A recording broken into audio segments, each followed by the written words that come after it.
କେଉଁ 10 ଜଣ କଦାପି ଅପବିତ୍ର ହୁଅନ୍ତି ନାହିଁ, ସବୁବେଳେ ପବିତ୍ର। ନୃସିଂହ ପୁରାଣରେ ଏହି କଥା ବର୍ଣ୍ଣିତ ରହିଛି ଯେ ଏହି 10 ଜଣ କେବେ ଅପବିତ୍ର ହୁଅନ୍ତି ନାହିଁ। ପ୍ରଥମଟି ହେଉଛନ୍ତି ପବନ। ଆଜ୍ଞା, ପବନ ସବୁବେଳେ ପବିତ୍ର। କାହିଁକି ନା ପବନ ଯେତେବେଳେ ବହନ୍ତି ସିଏ ସବୁଆଡ଼କୁ ଯାଆନ୍ତି, ନାଳକୁ ଛୁଅନ୍ତି, ନର୍ଦ୍ଦମାକୁ ଛୁଅନ୍ତି, ଶବକୁ ଛୁଅନ୍ତି, ଭଲ ଲୋକକୁ ଛୁଅନ୍ତି, ଖରାପ ଲୋକକୁ ଛୁଅନ୍ତି, ଶବକୁ ଛୁଅନ୍ତି ଏବଂ ମଣିଷ ଶ୍ୱାସକ୍ରିୟାରେ ମଧ୍ୟ ପବନ ନେଇଥାଏ। ତେଣୁ ପବନ ହେଉଛନ୍ତି ସବୁବେଳେ ପବିତ୍ର। ପବନ କେବେ ଅପବିତ୍ର ହୁଅନ୍ତି ନାହିଁ। ଦ୍ୱିତୀୟଟି ହେଉଛନ୍ତି ମକ୍ଷିକା। ମାଛି, ମହୁମାଛି ସବୁବେଳେ ପବିତ୍ର। କାରଣ ମହୁମାଛି ବିଭିନ୍ନ ଫୁଲରୁ ମହୁକୁ ସଂଗ୍ରହ କରି ନେଇ ରଖେ ଏବଂ ସେହି ମହୁକୁ ଯେତେବେଳେ ଅଣାଯାଏ ଠାକୁରଙ୍କ ପୂଜାରେ ଯେତେବେଳେ ପଞ୍ଚାମୃତ ପ୍ରସ୍ତୁତ କରାଯାଏ ସେହି ମହୁକୁ ବ୍ୟବହାର କରାଯାଏ। ଆଉ ମାଛି ଆମେ ଦେଖୁଛେ, ମାଛି କ'ଣ କରେ, ବେଳେବେଳେ ଖାଦ୍ୟ ପଦାର୍ଥ ଉପରେ ବସି ପଡ଼େ ଏବଂ ବେଳେବେଳେ ଠାକୁରଙ୍କ ପ୍ରସାଦ ଯେତେବେଳେ ହେଉଥାଏ ସେ ଉପରେ ବି ବସି ପଡ଼େ। ତେଣୁ ମକ୍ଷିକା ବି ସବୁବେଳେ ପବିତ୍ର, କେବେ ଅପବିତ୍ର ହୁଅନ୍ତି ନାହିଁ। ତୃତୀୟଟି ହେଉଛନ୍ତି ଛୋଟ ପିଲା। ଛୋଟ ପିଲାମାନେ ଆଜ୍ଞା ସବୁବେଳେ ପବିତ୍ର।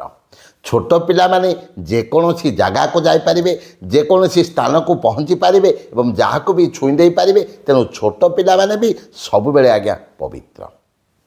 ଅନ୍ୟଟି ହେଉଛନ୍ତି ଦେବସ୍ଥାନ, ଦେବାଳୟ, ମନ୍ଦିର, ଠାକୁର, ଏମାନେ ସବୁବେଳେ ଆଜ୍ଞା ପବିତ୍ର।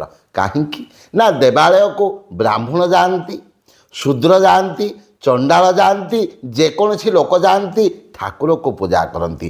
ସବୁବେଳେ ଆଜ୍ଞା ଦେବାଳୟ ପବିତ୍ର। ଅନ୍ୟଟି ହେଉଛନ୍ତି ଅଗ୍ନି। ଆଜ୍ଞା ଅଗ୍ନି ସବୁବେଳେ ପବିତ୍ର। କାହିଁକି?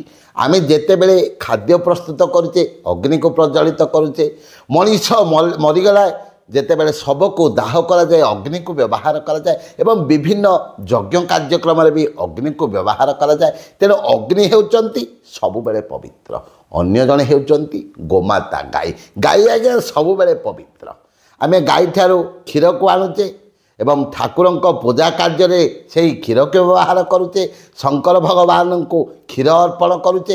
ତେଣୁ ଆଜ୍ଞା ଗୋମାତା ସବୁବେଳେ ପବିତ୍ର।